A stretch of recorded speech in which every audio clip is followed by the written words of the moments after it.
The state public education department, which has been fighting to set new performance standards for New Mexico schools and teachers, may need some new performance standards of its own.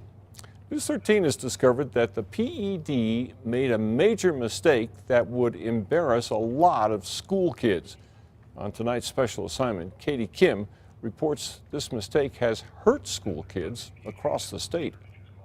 We take responsibility for it. It always is our error. And boy, was it a whopper.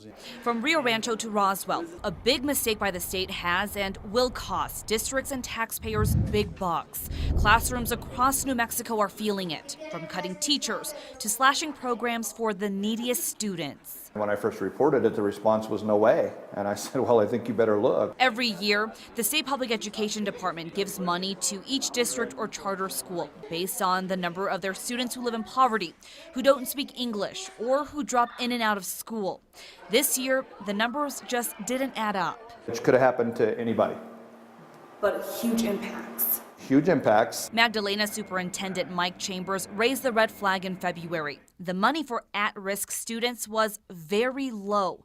Chambers crunched the numbers, and PED shorted the district $40 grand, forcing the district to cut back on tutoring for kids. Magdalena wasn't alone. More than 24 districts and charter schools were underfunded.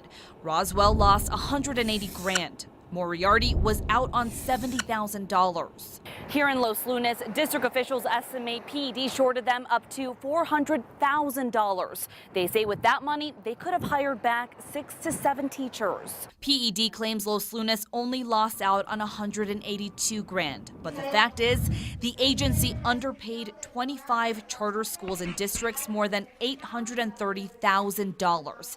And get this, 26 others were overpaid by more than $2.5 million. Rio Rancho got almost $1 million too much, money that won't be there next school year. What was the mistake? How did this happen? The at-risk calculation is a pretty complex calculation. But PED Deputy Secretary Paul Aguilar admits the actual mistake boils down to a simple alphabetical error. We have a school district in New Mexico, West Las Vegas, that falls in the W's.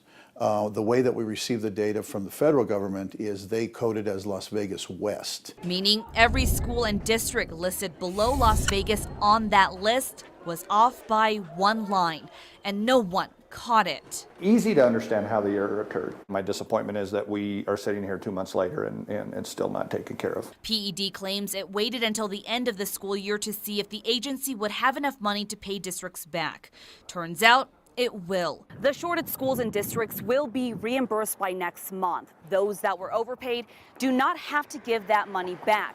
But those districts, like Rio Rancho, will have to figure out what to do without the extra cash next year. Critics say that does nothing to help kids who are cheated during the school year that's just ending. I understand people make mistakes, but when you make a mistake, you should recognize it immediately and move swiftly to correct it. I don't think that's happened here. Albuquerque Senator Jacob Candelaria says this is PED's second expensive error in recent years. The first, the state could lose $43 million in federal funding. New Mexico didn't maintain or increase state spending for special ed, a requirement for those federal funds. So you've got to wonder, how are they running their shop? Is there a problem with oversight here? No, actually, I think the oversight at the Public Education Department is actually pretty good. The buck stops with us, and we're working to make it right. On special assignment, Katie Kim, KRQE News 13.